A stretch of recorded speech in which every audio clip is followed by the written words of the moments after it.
This is ST-321, code clearance blue. We're starting our approach to deactivate the security shield. Hi, I'm Paul and I'm with my mate James and welcome to Code Clearance Blue, a show where we discuss all things Star Wars from our home here in the UK. We would be honoured if you would join us. I've been looking forward to this. Hello everybody, welcome to a new episode of Code Clearance Blue with myself, James and Paolo. We're back to bring you more Star Warsy goodness, and excitement continues to build for the new series of Andor. Hope you checked out our trailer review from last week. The trailer just dropped completely out of the blue. It was about 5 p.m. UK time last Monday, and very well received it was by us. I think we really enjoyed it. Hope you enjoyed our impromptu review. It was quite fun to do that, mate, on the hop, wasn't it? Yeah, that was really good on the go. Yeah, there you were, walking the dog, having a little outside. It worked quite well, I thought. Everything seemed to hold up, didn't it? It was all right. Yeah, technology was on our side. Yeah, no, it was good. If you haven't heard it before, there's a really early episode of Code Clearance Blue. If you enjoy it outside broadcasts, where we reviewed the first 2 episodes of the Kenobi show. I think it's like episode 5 or 6 of Code Clearance Blue, where I phoned it in from Italy. Yeah, so that's right. Do you remember that one? Yeah. That was it. Yeah, I was on holiday. You're on the phone. You sounded like an old war correspondent on the phone. Yeah, I'm just here on the West Bank. You know, that sort of monotone kind of telephone voice. So, yeah, mate, it was all authentic. It's great. A garrison of stormtroopers has arrived from the east. That's the problem. Wi-Fi's got rid of all that now, and Zoom and stuff, isn't it? Like, you just get a slight delay if you're across the other side of the world, but there's no like glamour in sort of like being in another country and trying to get a satellite signal. As an OB, as a outside broadcaster talking about Obi-Wan. There's no glamour or static. But yeah, do go and check that out if you're a fan of all that. But how you been, mate? You been keeping well since we last spoke? Yeah, all good. Yeah, can't complain. I've been watching Andor season 1 again. Some sort of just watched last night the episode. Where was I? The prison episode. Not the one where they escape, but the one where he sort of enters the prison. And I mean, it's I don't know. You know, the story's obviously quite slow and what's happening. There's a real sort of tension to it. I can't really describe it. You know what I mean? Like, it sort of keeps you hooked. And Andy Serkis is brilliant. I mean, all those guys are brilliant, you know, the actors. And then obviously, like, seeing that guy who was in Rogue One again. Do you know what I mean? Like, oh yeah, shit, I forgot about that. That, you know, they've kind of. So we'll come up with that a bit later. But yeah. So you probably know my viewing habits now. I don't watch anything new. I just tend to watch Star Wars over again a bit more. So, I've been watching a bit more of Andor, and when he got caught as well by the scouts, you know, like, and K2 SO sort of droid, you know, and then him being taken to the court as well. I don't know if you remember that scene where, you know, they basically increased his sentence because they changed the law, and, you know, essentially there is no law. Everyone just goes to jail, you know, and then being carted off, and I don't know, all that stuff. Sort of, when you watch it again, you kind of forget. Do you know what I mean? These just lots of details in these TV series. Yeah, definitely. It's on my to-do list before the end of this month. Now that we're in March. But yeah, you do, don't you? You tend to forget lots of little bits and pieces. Like, is it Melshi that you're talking about? That geezer? Melshi, that's it. Yeah. And then also Mon Mothma's kind of like shenanigans with her, you know, her mate from school and stuff like that. You know, what they're up to as well, trying to get the money out. You know, they're on me, they're looking at me. You know, the new driver. You know, it's the driver. Yeah, it's just all good, and obviously we kind of suspect the husband's in on it as well. You know. Yeah, definitely. Because she doesn't even trust him. You know, she always wants to talk away from him. Yeah. So, I love that. She just pies him off at every opportunity, doesn't she? I guess you're catching up again. Oh yeah, those school days. Every line's about catching up about the school days. Yeah, it really is. It really is. Like, how much more can you remember and talk about? She got married to that guy at 15. Do you know what I mean? Like, bloody hell, there can't be that many school days. Yeah, that's Like, true, actually. School yeah. days, fucking marriage, bosh. You know, and like, I hope they come up with a different excuse in season 2 when they need to talk, because obviously that guy's gonna be involved a bit, isn't he? So It's going to be like, oh, we're just talking about college days. yeah. I was around for them. Oh shit! Damn it. Damn it. Well, speaking of seeing people, because Netflix have now started, I don't know if you've noticed, but right up your street this actually, but they've been taking loads of like old BBC and ITV comedies and dramas and just putting them on the platform. Oh really? Yeah, like loads of like old sitcoms and sort of comedy dramas and everything. So given that we had the Gavin and Stacey final episode at Christmas, the other day I saw that Fat Friends was on, which is where Ruth Jones and James Corden both met. They were both actors on the show. Right. And Alison Steadman's in it as well. And like, it's like a really like sort of like good British comedy drama. So I've been watching that, and in sort of series 3, I think this guy popped up, and I was like, hold on a minute, I recognise him from a galaxy far, far away. So I did my research, as every good podcaster should do. Yeah. And yeah, it turned out that it was David Harewood, who plays a fitness instructor in Fat Friends. He's the geezer who's Senator Ravencourt in The Acolyte. Ah. Yeah, the one who's got his I remember beady him. eye. Yeah, the one that suspects doesn't quite trust the Jedi. Yeah. Interesting. I was like, wowza, okay, that's cool. Because, I mean, Fat Friends came out like 20 odd years ago. So I was just like, oh, I think it's him. But I looked and it was. So, yeah, it's quite interesting just to see people popping up. Yeah. Well, you'd be pleased to know I haven't watched the new Gavin and Stacey yet, because obviously that's a bit too new. So I'll be watching that. I'll be catching up next year. So no spoilers. My lips are sealed. It's 3 months late. It's a bit too early, you know. See, the thing is, obviously, like Netflix algorithm for me is just fucked. Do you know what I mean? Just like it's a Hitler documentary. It's even Mad Men, and that's about it. You know what I mean? Like bit of He-Man or some old Transformer series, you know, where maybe the kids have got onto my password and want to see a +12. Yeah, no, all your kids are big fans of Hitler documentaries. Yeah, exactly. Yeah. They love a bit of black and white. It's retro, mate. It's back in. Oh, you got to show him Clerks. That's true. Yeah. They will be on that.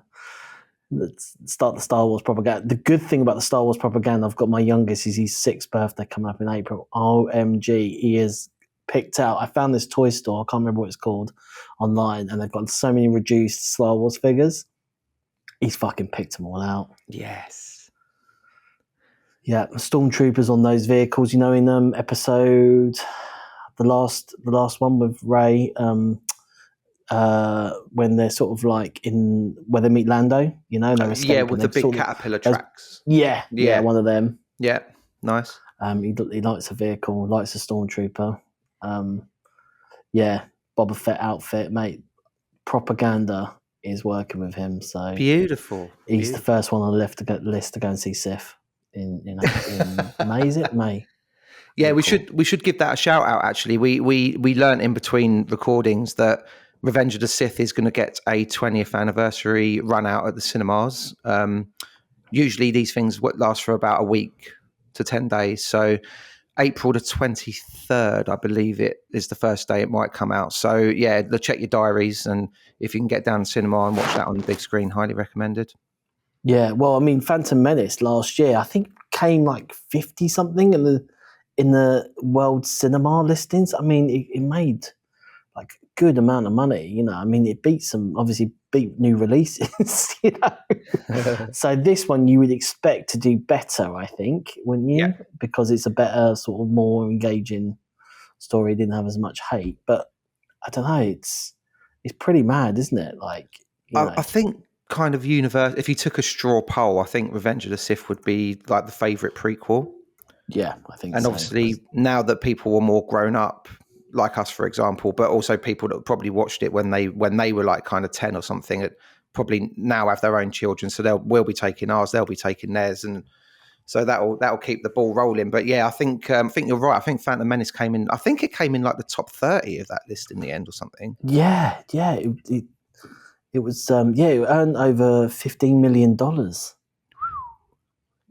Which is, with zero marketing and zero. I mean, there was no expense on that, was there? Really? No. I mean, that's just pure fucking profit in the back Money pocket. for old rope, mate. We've said it before. So every year they're going to bring out an anniversary. Yeah, it's the 17th anniversary.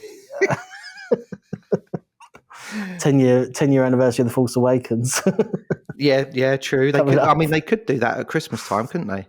Yeah. So little Christmas treat. Just keep that money machine printing. Here we go. Speaking of like budgets and stuff, so there was a little bit of online discourse about the new Captain America film that came out a couple of weeks ago. Yeah. And the usual sort of moaning people were like, "Oh, it's only made like nearly at time of recording, it's only made like nearly $500 million worldwide or something." Yeah, but that's the back of a budget of about 180 million that's been reported. Yeah. So some people were like, this is an absolute failure.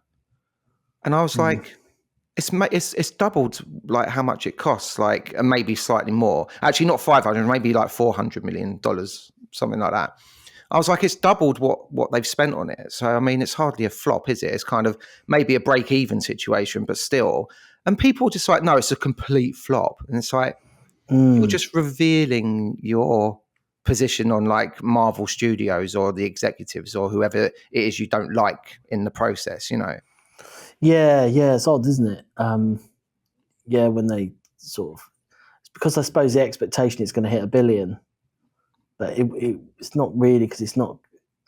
I mean, it's not Harrison Ford obviously is A-list, but sort of, you can always tell it's usually when they release it the time of year, isn't it? I mean, the one for them is going to be Doctor Doom, isn't it? That's the one that they expect. I reckon they really put behind £1 billion, Yeah. Like that'll get everybody out. Whereas these sort of Marvel films sprinkled, they're sort of like, just pretty good money, I think. But it's quite interesting because obviously we just had the Oscars as well, and how sort of like the glamour of movies is sort of dying away because of TV, It's quite interesting, isn't it? Like, it feels like audiences are recovering from going to the cinema and the movies. You know what I mean? A little bit, but I mean, like when I went to go see Moana 2, it was jam packed, which is the first time in years I've seen the cinema jam packed. But yeah, I just don't know. Like, cinema just doesn't have the same bite, I don't think, because of what TV's done to it a little bit. Do you think? Yeah. And I think also Marvel, like, they are accused of being overdoing it, over-egging it. But I think if it was like I said, the Doctor Doom or, the Avengers or like a really big title, then it draws a lot of people in it. And it's in the summer holidays or it's at Christmas. Whereas this was like half term, wasn't it? It was like February. So you expect it to be sort of that middly Marvel film anyway, wouldn't you? Yeah, I think so. I think given where it kind of falls in the, but still, it's in the money. timeline and everything, and what was that? It's good money, I mean, they haven't lost money on it. No, and I'm sure that they probably are disappointed because they haven't made. I don't know. I mean, it's still out there, so it's still going to be drawing money in. But yeah, it's just the fact that people are like, oh, it's a flop. But yeah, I think like obviously the platforms that we've all got at home now means that we can just stay indoors and kind of watch whatever we want. Yeah. Plus, the quality of TV shows has gone up and up because I think companies have seen that and thought, well, if we invest in that, then we'll be getting the streaming, the hits at home, and get the advertising on those things instead. Whereas COVID really, put the mockers on cinema. And like you say, there is shoots of recovery. But I mean, I went to the cinema. When was it? About 10 days ago. To be fair, it was like a lunchtime screening of A Complete Unknown, the Bob Dylan one, but there was about 7 people in it. But then I went to see Companion pretty much straight after because they were back to back. I was the only person in the auditorium. Yeah. Do you know what I mean? So I felt good that I supported it, and it was quite a good film actually. I recommend it if if it comes up on people's radars, but don't find out anything about the film. Okay. Go in completely cold, because if you know the twist, it's still an enjoyable film, but it's better to not know the twist that happens halfway, because it's like, oh, okay. Okay, cool. So yeah, anyway, all good. I've got one other little quick Star Wars adjacent story that I wanted to talk to you about. We went out for my partner's birthday last week, and we went to like an escape room. Oh, yeah. But it wasn't really like an escape room in the general sense. It was more like a bit like, for British listeners, it was a bit like the Crystal Maze, where you have like lots of different rooms, and then you read the description on the outside. And if you fancy it, you go in and you get like a 5-minute time limit to do that, to get as many points as you can. And then basically at the end, it tots up all your points from all the different games that you do. You get like an hour in there. But there was one game, mate, you would have loved this. As soon as I read the description, I was like, we're doing this one. You walk in through the door and it's like a Blockbusters. Oh, yeah. And there's just DVDs everywhere, right? And then at the front, there's a screen and a little barcode bibber. Yeah. So on the screen comes a trailer, and you've got to work out what the trailer is and then bib the box on the shelf. Oh, excellent. Oh, mate, it was great. Mate, you must have been in your element. Yeah, I was loving it, mate. I was absolutely loving it. I bet that lasted fucking 30 seconds, that game, didn't it? Well, no, that's the thing though. You get 5 minutes, so they've got so many trailers like lined up on the loop. Like, it was really good. Like, as soon as you beat the right box, it fades to static, and then like the next trailer fades in. It's like, I don't know how they did it, but clever. Good. But obviously, one particular trailer popped up. Yeah, and I don't know if I'm proud of this or not, but I literally got it as the 20th century like Fox logo popped up. I went, Star Wars. Which one was it? Which Star Wars was it? The New Hope? Was it a New Hope? Or? No, it wasn't. It was well. This is what tricked me, because this was right at the end of our 5 minutes. So we had about 15 seconds left. It came up, and I went, "Oh, it's Star Wars!" And I remembered I saw Attack of the Clones on the shelf, so I ran over and bibbed it. Yeah. And it went, and I was like, "Oh shit!" And I turned back just as it flashed up. Every saga, like every story has a beginning or whatever, and I was like, "I was Phantom Menace, quick!" Find the Menace. Oh, that sounds excellent. Yeah, it was really good. I could have done a whole hour of that, to be honest. Yeah, that's it, isn't it? Yeah, brilliant, excellent. Yeah. Did you read about the news of old Kathleen Kennedy getting the boot or not getting the boot? I don't know what's going on with it. I don't know, because it was in an official industry magazine that she's leaving. Obviously, then the internet exploded, like, oh my God, the witch is dead type thing. And then suddenly, like, I think she sort of denied it, didn't she? Or is that a rumor? I don't know what the truth is anymore. No, mate, I don't know. You can't handle the truth.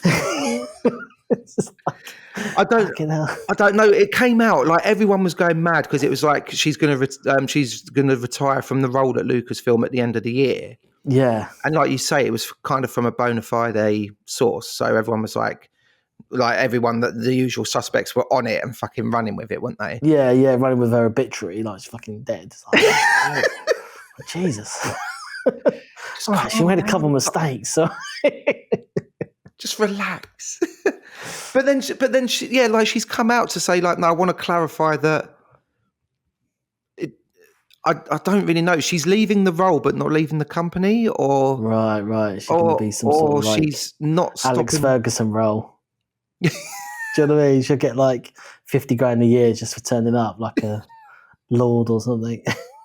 Actually, as a sidebar, they're stopping that, aren't they, at Man United? Yeah, they are. Yeah. He's penny pinching. He's gutted. He's got to pay for a season ticket now, and same with Kathleen Kennedy. He's got to pay for his own Uber to get there now, just to get her own pass. Did it? She can't get any cabs anymore in the company. Right, hold on, because this is quite like, it is quite important news actually. So I'm just gonna do a little cheat and have a Google, because right. So okay, here we go. There's a deadline. Right, Kathleen Kennedy. The headline says Kathleen Kennedy speaks out on her Lucasfilm plans. She is not soon retiring, and the films that will keep her in Star Wars orbit for years to come. So that makes it sound like she's going to be around. Like,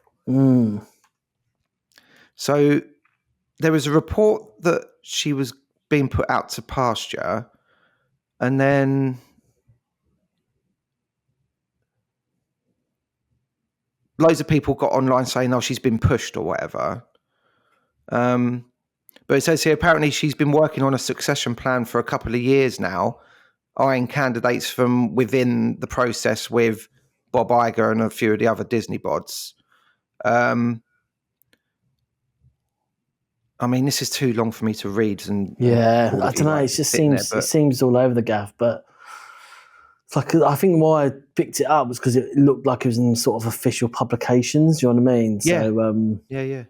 but yeah, I mean another. It just yeah. Who knows with it? Who knows? But there we go. But I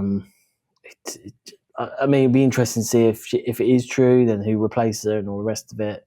You know, obviously Dave Filoni's involved with like. You know, he got promoted to creative director last year. Whether it's going to be Al Favreau sort of stepping in because him and Dave work quite well, and I don't know. I feel that like obviously she came in, done the trilogy, got proper battered for that.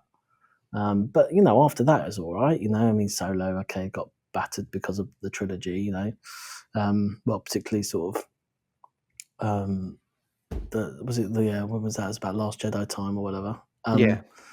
And yeah, then it's like everything else that seemed to be under her watch was fine. You know what I mean? Like she promoted Dave Filoni, and they've done the Mandalorian side of things, and Favreau the Boba Fett thing. You know what I mean? So yeah, you're gonna fuck up. I think obviously her biggest mistake was the fact that she sort of let the artists in that trilogy, particularly, you know, I won't say who, but you know, the one that gets a lot of stick, you know, Mr. J. You know, like she just gave him the freedom a bit, you know. But then she's used to doing that because that's what she'd done in the 80s and 90s, you know. Like as a producer, you give the director and the screenwriter the freedom to come up with their story rather than being sort of maybe they didn't have that Marvel person who can, that creative person, which is then that's why they had to get Dave Filoni to do that. Do you know what I mean? To make sure that creatively this stuff the fans are going to like it, but. Yeah, but then if the company are too hands on with it, then people moan that it's like it's just made by committee, you know? Yeah. And movies, we all know, and she knows that the best way of making a successful film is someone's singular vision, which is really hard nowadays because, you know, unless you own a company, there's hardly any role where you can have a singular vision. You have to basically get it signed off by your boss all the time. Do you know what I mean? Like, right. Especially somewhere like Disney, you know what I mean? Can you imagine, you know, like the fucking hoops you have to jump through, you know, to get a script signed off or anything, you know. I mean, God, it must be really hard. So I think, yeah, like it's a shame. Like it is what it is, but I think, yeah, I mean, like everything just moves on, doesn't it? And now I feel that Disney have been around for a long time with the Star Wars sort of franchise, and it feels like it's just a new chapter. And it feels like they know what works and what doesn't. Essentially, stories around the original trilogies would work, and basically just exploit that from Sith. Yeah, true. But I don't want to keep seeing like de-aged Mark Hamill pop up at all. No, exactly. No, I'm joking. But yeah, you know what I mean. Yeah, totally. Yeah. She so the direct question was put to her, and she said the truth is, she's not retiring. She's not going to retire from movies. She said she's not retiring like in general, like she'd always still like work in the movie business, etc. But she said what's happening at Lucasfilm is that they've been talking for quite some time about what a succession would eventually look like. And they've got every intention of making an announcement months or maybe even a year down the road from now. Okay. She's producing the Mandalorian movie right now, and she's also going to be producing the Sean Levy movie as well, which is coming after that. So she's going to be at Lucasfilm for at least another year or so. And they're basically holding internal interviews with people that they think could be sort of good to hand the baton over to. So she's not stepping away from being a movie producer, etc. But sounds like she's just slowly coasting down, and maybe not taking on any more new projects at Lucasfilm, maybe something like that. Yeah, but that makes sense, you know, like, you know, because also Bob Iger's back. Do you know what I mean? Last year, at Disney. So I know he originally sort of hired her, but yeah, he's probably asked for like a succession plan. You know what I mean? Like, he's probably asked, right, okay, what's the future? Now we've got Disney Plus, we've got the movies. I mean, I bet she's involved with theme parks, and you know what I mean. Like, I bet she's involved with general Star Wars stuff outside of just the movies.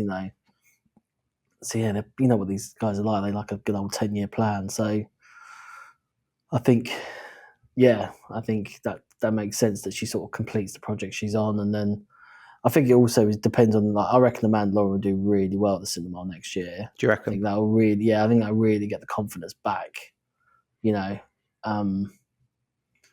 And because it doesn't require any setup, people know the two characters. Even if you're not a Star Wars buff, do you know what I mean? You know of them. Yeah.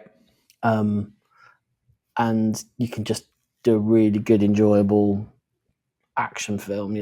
Cinema. It's built for cinema, basically. So I still don't like the title. I hope they're going to change the title of it. I hope they do. Yeah, it's too long. Yeah, and also if bit 80, like the Mandalorian and Grogu story. Do you know what I mean? Like, it'd be something like that. Like, it's a bit 80s.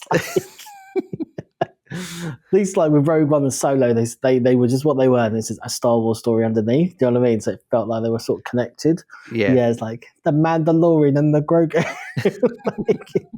It's like he's fucking. Can you imagine designing that poster? Like, oh, fuck's sake! I'll just call it Mando. Mando Strikes Back, Return of the Mando. There's your trilogy done. Perfect, mate. Perfect. There's your trilogy.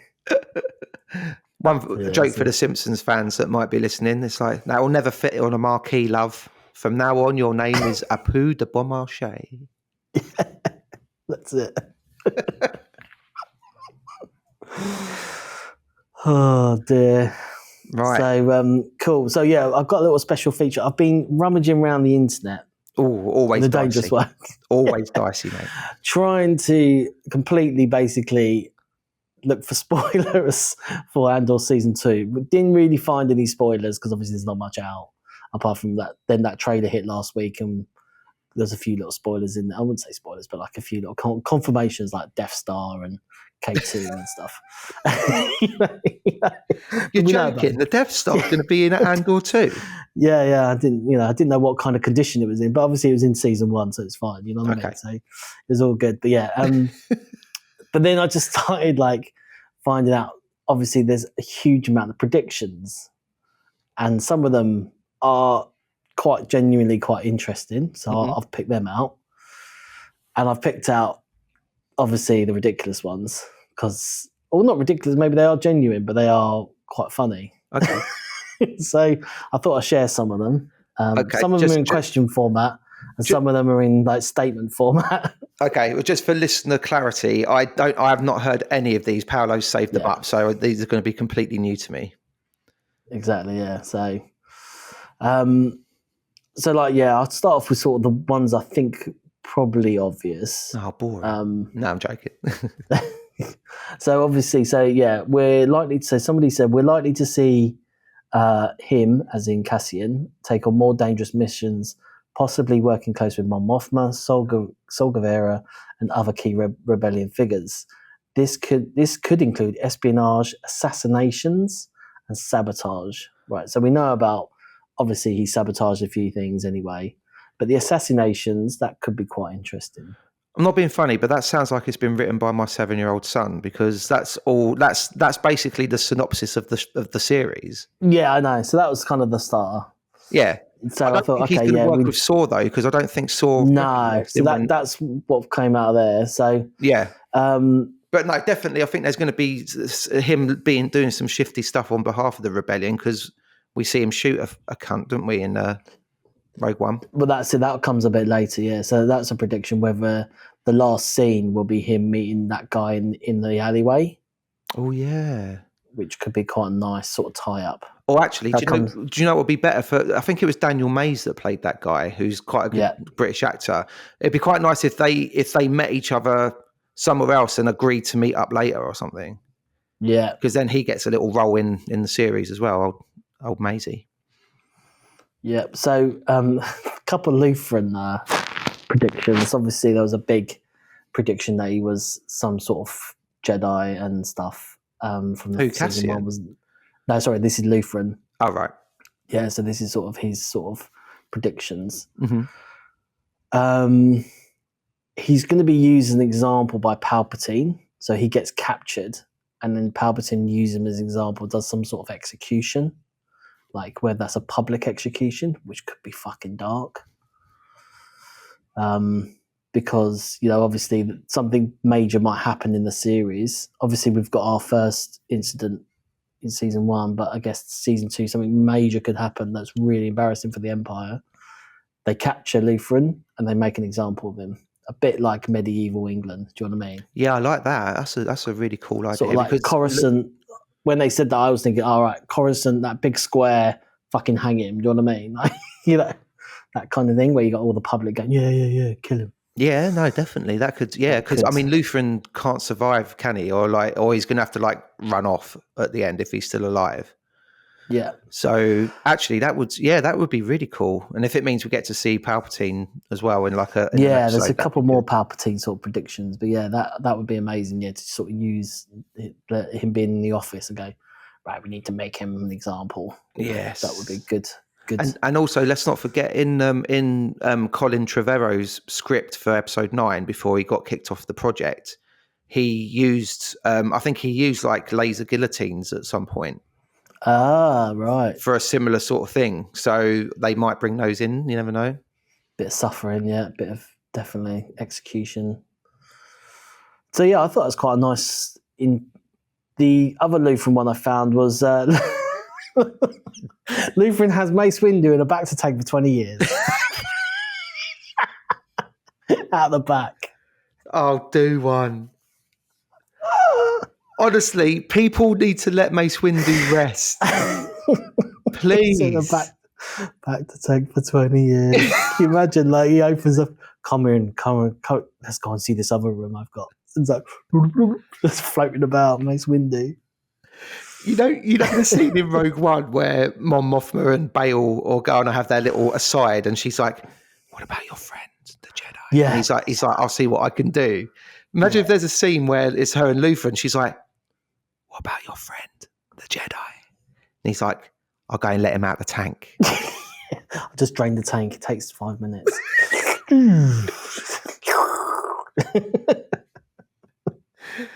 Where's my motherfucking handgun? Yeah, exactly. So he's not coming back, people. Can we please just let him rest in peace, all right? He's a geezer, and I love Samuel L. Jackson in pretty much everything that he does, but please. Yeah. He's brown bread. So yeah, there's lots obviously about Cyril and Deidre's ISB shenanigans. One's predicted they get it on in a romantic way, which I don't think will happen, but you know, Never know. There was a couple about Cyril's sort of obsession with Cassian and whether that has a bit of a downfall on his character, like whether that sort of like I suppose from what I read from that was like, yeah, maybe he becomes too obsessed with Andor, because he was really like watching it again, like really obsessed with trying to push it with her and trying to, because he never read the report and stuff. You know, whether that's sort of a downfall and whether that, you know, gets him into trouble and maybe he goes the other side. Yeah, that's a good point, because he was really on to like trying to solve the mystery with like of the attack and everything, wasn't he? And like you say, maybe if it becomes like a real dangerous obsession to the point where he doesn't do any, he even forgets to eat his breakfast in the morning because he's so obsessed. Yeah, you know. Well, this comes on to my next point, which is like someone said there's more paranoid atmosphere where we see informants, double agents. Do you know what I mean? So we might see one of those guys be a double agent like him. You know what I mean? Not that, I think he is really obsessed with the Empire though, but there might be someone else that might be a double agent. You know. Well, what maybe about the guy that Deirdre kicked out? You know, the comedian. I need to rewatch it again. I can't really remember every character. I can't remember his name, but you know where she takes over his system. What about Doc Brown? You mean Doc Brown? Yeah, yeah, someone like that she pisses off. That's right. Maybe he could do something. What about the woman who works in the antique shop with Lutheran? Yeah, well, in the trailer, she looks like she's quite heavily involved in rebel action. But when I was watching the season 1, I thought she might potentially be working for the other lot. Do you know what I mean? Yeah. And that could be another Lutheran story. Like maybe she just grasses him up.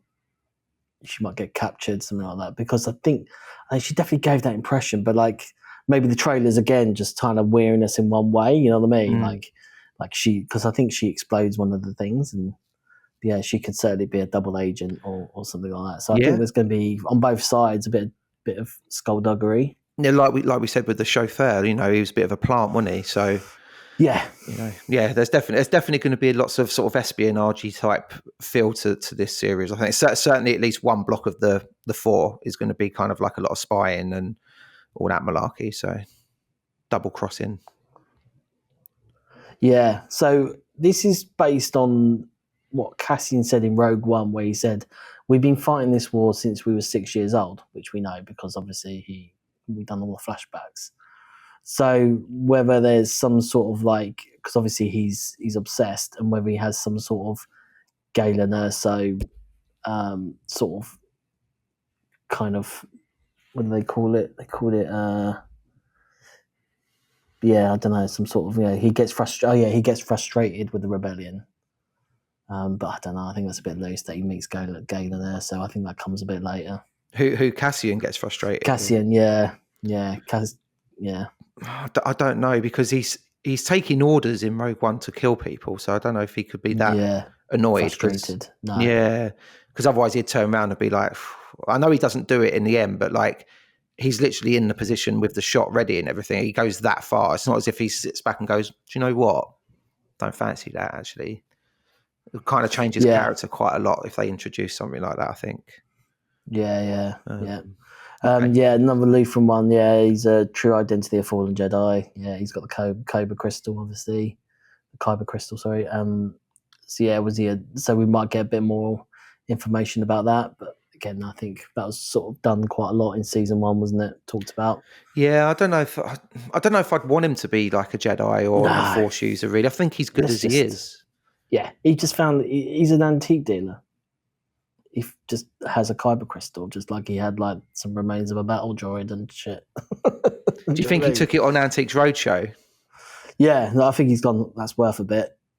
So, this is a genuine crystal. This one's definitely worth, Fiona Bruce is credits. like, we've got a visitor here from a galaxy far away, and he's bought a lovely item. Said it used to belong to his grandfather. Yeah, and he's like, I think that story. Yeah, I don't think that's much there. I'll tell you what, right? The only scenario I would accept one of the major characters being a fallen Jedi or a Force user is if then Vader comes and hunts him down and takes him out.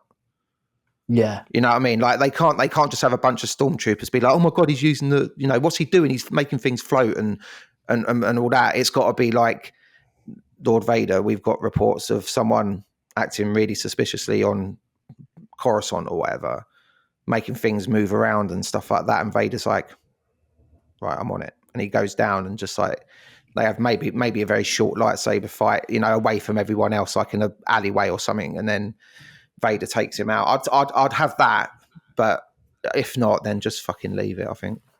Yeah. So these 2 points, I think these were from Twitter. One was about sort of Deidre's downfall, like how. So basically, it was a bit rambled, but from the essence I got, it was something like, basically, Deidre's going to go. She's going to try her best to go right to the top of the tower, but then she's going to get stitched up because she can't get Cassian, and that's sort of what she's promised. So they're just going to fucking kick her out, kill her, whatever. So sorry, Deirdre, you failed. You know what I mean? You failed your mission, right? Which I think that's pretty good prediction. And then also Krennic versus the ISB. Obviously, in the trailer we see him, and the pictures as well. We see him in that sort of ISB meeting room, right? That sort of background. Yeah. So it's whether their intelligence starts, because So this is what made me think, because Andor escapes the prison, which is building the Death Star, does that prison come under Krennic? Is he, you know what I mean? Is that part of his department? Mm. And then they find out that he was actually there on camera or whatever, this big prison escape, and go, hang on a minute, he was under your watch, Krennic. What the fuck are you, you know? And then Krennic's like, leave my Death Star alone, it's my business. You know what I mean? Like, well, hang on, doing these like, leave my Death Star alone. Not like he speaks like he's only speaks like in real life, but you know. But yes, so that was sort of the rumor was like them two together, and then me thinking was actually like, is there something here, you know, like where the prison belongs to the Death Star sort of department. Yeah, because it's building bits for all the Death Star. It's a good shout, mate. Then, it's a good shout, and that kind of falls under Krennic's remit, and and then this sort of like aggressive way where it's always they're always trying to blame each other to kill each other and get promoted. It's like it was actually Krennic. Like, he's in charge of that. He knew Andor. Why did you let him escape? Kind of thing. So yeah. No, that's a really good shout. I was hoping we might get more of a Krennic versus Tarkin beef, maybe, but actually it's more intrigue. Like that's a bit one dimensional, but it's more intriguing for him to go up against the ISB because there's more avenues it could go down. Well, he sort of goes against Tarkin, doesn't he? In Rogue One, do you know what I mean? Well, as in Tarkin's trying to make of course, idea. yeah. That's the culmination. Obviously, that's the culmination of probably like years of resentment between the pair of them. You know, so we could get a little bit of that, which would be good. But definitely, yeah. I think with Deidre, like there might even be a case of she wants to rise to the top, but actually she might just get stuck by the glass ceiling as well. Maybe. Do you know what I mean? Like people like Tarkin and Krennic and that are just like, you're not coming up to you. You're not going to get the old key to the golden bathroom. You know what I mean? Yeah. There's no way. There's no way. You know. And then maybe she gets fucked off, and maybe she turns like. Yeah. Maybe she's like, well, screw this. I'm going to give the rebels like some information or something, or you know. Yeah. So this next bit, I've kind of bunched together as sort of tie-ins. So the first one is sort of, do we see Ahsoka or Fulcrum? She was in Rebels, like, you know what I mean? Sort of at that point, they just said operating behind the scenes. I don't know. That's a interesting thing. Probably not Ahsoka. Fulcrum would be good though. Fulcrum, yeah, he could fit in because he's obviously a double agent. Yeah, exactly. And Enfys Nest, do you remember her from Solo? Yes. Is that how you say? Yes. She was sort of on the beach with her little mob. On the beach. Whether there's a way of connecting Solo to this. Because they took the coaxium away, didn't they? And and whether she's part of sort of Saw Gerrera's gang. Do you know what I mean? Because they're a bit more extreme. Yeah, they're a bit more like sort of out in the wild doing their own thing, but they're still working for the rebellion, so to speak. Yeah. So that was an interesting connection. That's interesting. Yeah, I wouldn't mind seeing them. The Partisans, I think they're called. Partisans, yeah. Yeah. I mean, I'd happily take Enfys Nest back. I mean, she didn't really have a big role in the film, but I mean, I'd take more of her character and see what she's getting up to. Yeah. Maybe she could liaise with like Mon Mothma or something, and she puts her in touch with Cassian. Yeah. Maybe they could all get together with Saw and go and try and do something, and Saw goes a bit rogue, and then it all goes tits up or something. I think it'd be really good to see what happens to him, because obviously we only meet him in Rogue One when he's like, when they're all like, oh god, you gotta go see Saw Gerrera. He's a bit. You know what I mean? He's a bit extreme, that geezer. Yeah. Go and see. He's on Jeddah. But yeah, so I think obviously we're going to learn like why he goes proper fucking terrorist. You know what I mean? I think he is in the terrorist region. I think he just blows up. If you're in Coruscant and you remember the public and you're near the Senate or whatever, or wherever he's blowing up, it's just bad luck. You know what I mean? That kind of terrorist. Whereas obviously the other guys are a bit more tactical with trying to take out, a garrison or like the finance thing that they did in season 1. Yeah. No, I think you're right. I think we know why Saw is the way he is anyway, because in Rebels, there's like a little arc in that. I don't know if you've seen it. Yeah. What happened? Go on, tell me again. Think, and I might be wrong because I haven't watched it for a long time, but I think the Empire kill his sister. Yeah. And so he's just like revenge, and like, let's just do everything that we can to just bugger him up, basically. And he just won't listen anymore to like reason. Yeah. And he's just like, no, take him out. Like, but yeah, what I mean is like why he doesn't want to work with the other rebels. Do you know what I mean? Oh, okay. So yeah, I think we kind of gain, like you say, we kind of get that because he's a bit more extreme. People are being fucked up, but whereas the rebels are trying to build a bit more of like Mon Mothma, do you know what I mean? Have a bit more of a democratic way and have an army and, you know, all the rest of it. So yeah. Has Cassian got family ties to separatists? I don't know what they meant really by that. The separatists are gone by this point. Yeah, but I think I think somebody was talking maybe back in the day. I can't remember where I got that one from. No, he got picked up when he was like 6 years old. Yeah, he was a kid. And it was So I think that's a bit of a non-starter. Yeah, no, the separatists as like an army or like an opposition, it's been dispersed by then. I mean, you've still got the Trade Federation and the banking clans all floating around, but I don't think they're like a cohesive unit anymore. So could we get a scene with Palpatine and Mon Mothma having some sort of disagreement? Oh, now I want it. I want that now. I want them just sitting around a table having a chat. Oh, come on. Perhaps, so somebody said perhaps Mace Windu, who was Grand. That's the blue guy with the horns. Yeah, that's him. Or Grand Viziera, is that his name? It's her main political opponent. So maybe, I think what they're trying to say is that like Mace and her are having a bit of a, because obviously Palpatine won't come in and go, you know, he just tells her, right? But yeah, maybe them two are having a bit of a falling out.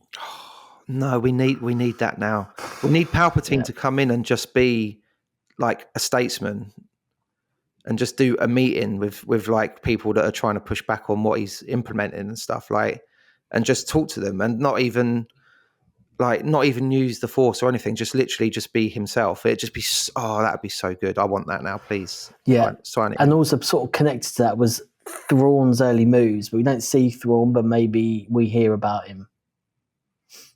Do you know what I mean? So like in that kind of, you know, like how sometimes Star Wars just does that kind of, you know, Captain Antilles was up against, you know what I mean, against Palpatine, that kind of thing. Or, was it Antilles? No, it was it was Bail Organa, wasn't it? But yeah, so just I think if we can sort of name drop people like Darth Vader, they said Thrawn, so I don't know. I think Thrawn's already gone to Peridia by this point, though. I think. Oh, is he? There you go. I think because Rebels happens before this, so.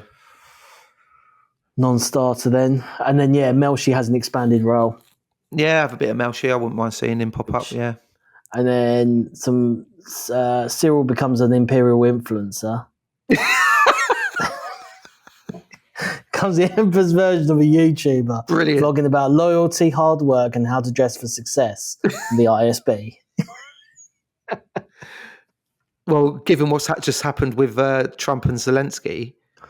Yeah. I mean, everyone's talking about how our politicians dress these days. I mean, bloody hell. That's it. That'd be amazing, wouldn't it? He's just sitting there on his like little YouTube channel, HoloNet channel.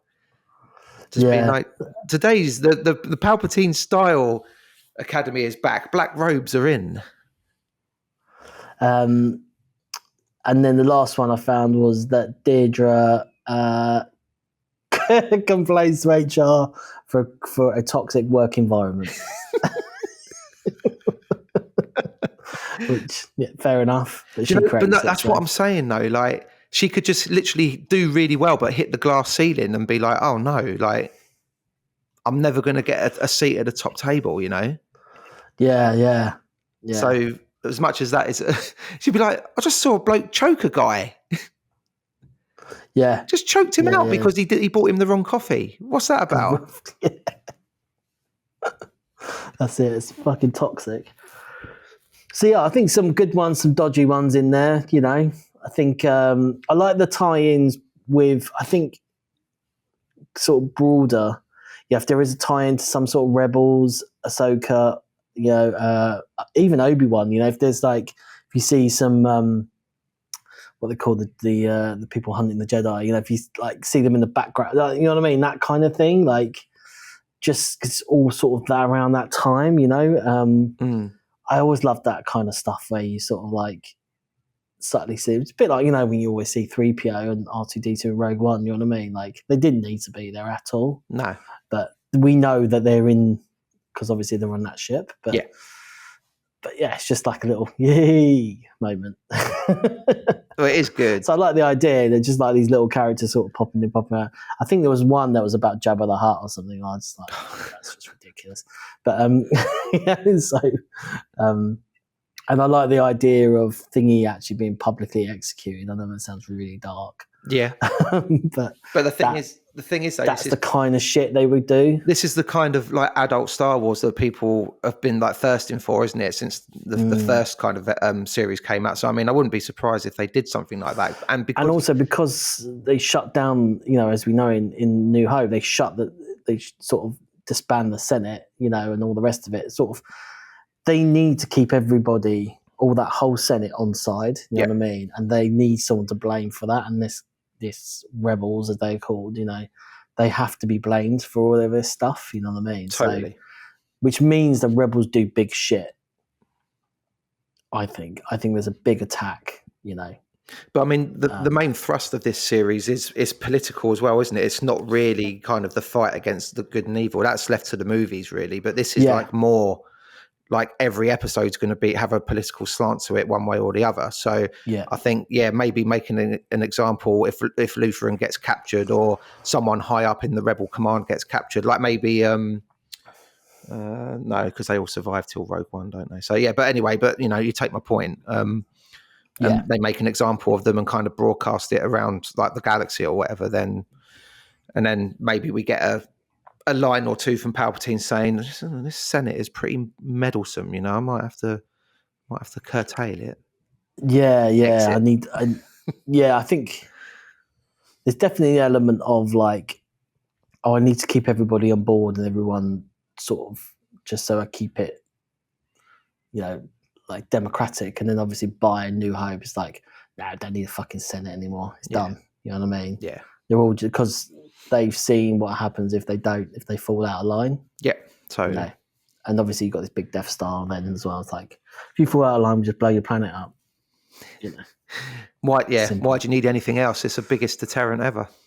Yeah. So I think, and I like the idea of Krennic versus the ISB. You can definitely see that as well, like them accusing him of something. Yep. Him coming out fighting, him coming up Krennic, like, because he's like a proper little fighter. Yeah. And he's a great character as well. Like, he's definitely much better than sort of the Deidre character. And even anyone in that sort of panel, you know what I mean? Like, even her boss. Krennic's like proper geezer. I mean, another thing I didn't mention about the trailer, fucking Cyril's mum, she gets involved again, even in the trailer. What is she? Is she a double agent? Is she trying to get all the info out of Cyril? Oh, yeah. Hey, tell me, here's some Cyril. What's the plan for the Emperor now? You know? Do you want the toy out the box? Come on, tell me what I want to know. So I don't know. Like, is she part of this as well? That's a good point. Yeah, she's part of this sort of like double agent, or maybe she's one of the people that gets killed as an example to other Imperials. Yeah, maybe Cyril starts doing a bit of double agenting, and then they find out, and they're like, "Right, we're going to take your mother and sort of like do her in or whatever." You know, she's obviously going to have some sort of effect, because bloody hell, she was involved a lot, wasn't she? And like Mark said the other week, you know, his uncle. You know, who the fuck's his uncle? You know? Go and see Uncle Saw. No, maybe not. I wonder if we might see General Hux's dad might be knocking about. Yeah. We might just get. I mean, like talking to double agents, bloody hell, you can't get any bigger. Yeah, that's true. Actually, yeah. I'm the spy. I'm the spy. I got fed up. Yeah, but we even just to mention like, Lieutenant Hux is like on board that ship or something, just something to tie it in. Little sort of thing. Yeah, but Yeah, no, good these stuff, little man. tie-ins. Yeah, I think there's lots of little tie-ins anyway. Yeah. This potentially could do. No, brilliant. Or they could just go, you know what? No, I don't want to tie it in. Let's just stay focused. I want to make it this really sort of dramatic thing. I don't want any. But they've already mentioned Palpatine. They already mentioned these things. They've got Krennic involved, so. That's what I mean. If they're doing 4 blocks of 3 episodes as well, and they're kind of maybe focusing on one element per block, like there's got to be, like you say, maybe Krennic against the ISB, and then Palpatine's got to get involved at some point, even if it's just via hologram or something, like. And with those blocks, do we definitely notice over time, or do you think it's going to be a bit like, do you know, like, what was that show that showed the same sort of, it was set in, it's like one of the Wire, that showed like the criminal's point of view, and then they showed the police point of view. Right, okay. Do you remember like each season? I don't know if you ever saw it. It was like it was like, obviously it's right up my street because it came out sort of like it was one of the first ones up with The Sopranos, so I watched that one. I've only just watched it. No, each season was told from a different point of view about drugs in Baltimore. And it's quite good because then they interact. So I wonder if this would be doing a similar thing, or whether it's periods, whether it's like 3 years and 3 years on and 3 years on. I don't know. Whether it's, Yes, like I take your point. I don't think one incident that happens. I don't think it'd be 3 years between each block. That's too much. But yeah, I think it's supposed to cover maybe 5 years or something, I think. So, yeah, there's going to be some sort of time jump between blocks, I guess. But that's what I mean. It'd be interesting to see how, maybe that's why they're releasing it the way that they are, because it's the only way that it'll like really make, not make sense, but like hit home everything that needs to be done. 3 episodes, you need to see them together sort of thing in like short space of time, rather than like getting to the end of episode 3 and then episode 4 picks up like somewhere completely random. Obviously, if you're media literate, you'll be able to handle it. But I suppose like just to make it easy for everybody, they might be like, right, block 1 to 3 is like X. This is Y, that's Z, that's AA. You know what I mean? And we'll just do it like that. Yeah. So, yeah. But whatever happens, I'm looking forward to it. And we've got just over a month to wait now, haven't we, really? Absolutely, yeah. So all good. Well, we can wrap up there for some more Andor shenanigans. Yeah, love all that. If you're on Twitter at UK Star Wars Pods, drop us a line. Let us know what you're looking forward to. If you enjoyed any of the theories, let us know if you've got any of your own as well. On YouTube at Co-Clearance Blue. Same for TikTok at Co-Clearance Blue as well. But yeah, if there's any other business, mate, are you all good? All good, yeah. Until hopefully we get some more Andor theories coming up. Yeah, beautiful. Keep Mace Windu out of it. Thanks. Keep Mace Windu out of it. He's gone. I've heard Alec Guinness is up for a role in Andor 2. Mate, he'll be back. And on that bombshell, you heard it here first. On behalf of myself and Paolo, thanks for tuning in. Do get involved if you can on any of the socials. And we'll just say for now, may the force be with you all. Starting our approach, deactivate the security shield. Security deflective shield will be deactivated when we have confirmation of your code transmission. Stand by.